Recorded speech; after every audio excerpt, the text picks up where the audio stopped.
Good afternoon, D&D, TikTok, and beyond, and welcome to Roll for Sandwich, the series where I let fate decide my lunch. Let's go.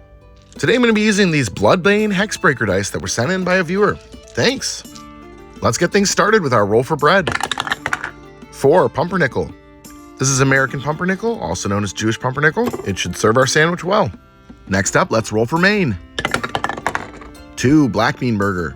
Well, looks like another shot for a vegetarian sandwich today. Don't worry, the black bean burger was heated up, not going on there cold. Next up, let's roll for cheese. 6, fontina.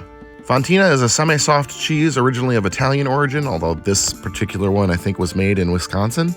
It has a creamy texture and a mild flavor with a little bit of a sharp bite at the end. Shaved thin on top of our warm black bean burger like this, it should melt a little bit. All right, let's roll for roughage. 4 green onion and 5 cucumber. Green onion is a nice roll here, should be a nice pairing with the cheese. I'm gonna cut it in slightly long pieces so that it doesn't all roll off of the sandwich. Could definitely be worse. Cucumber is not a bad roll either, and I always like a sandwich with a little crunch to it. Ready? Go!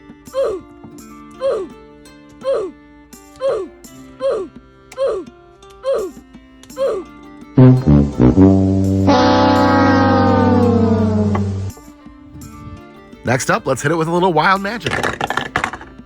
17, that's chips.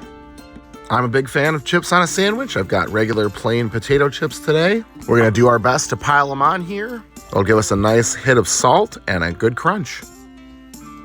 And last but not least, we've got the D20 sauce roll. Here we go.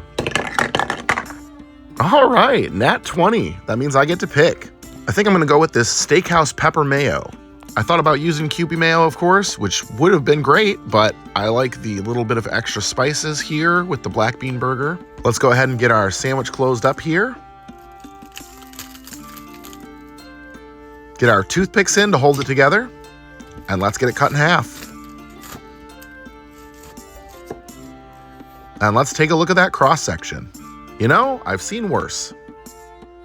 Well, it's a relatively tame one today. Oops, not too scary as far as sandwiches are concerned. Let's give it a taste.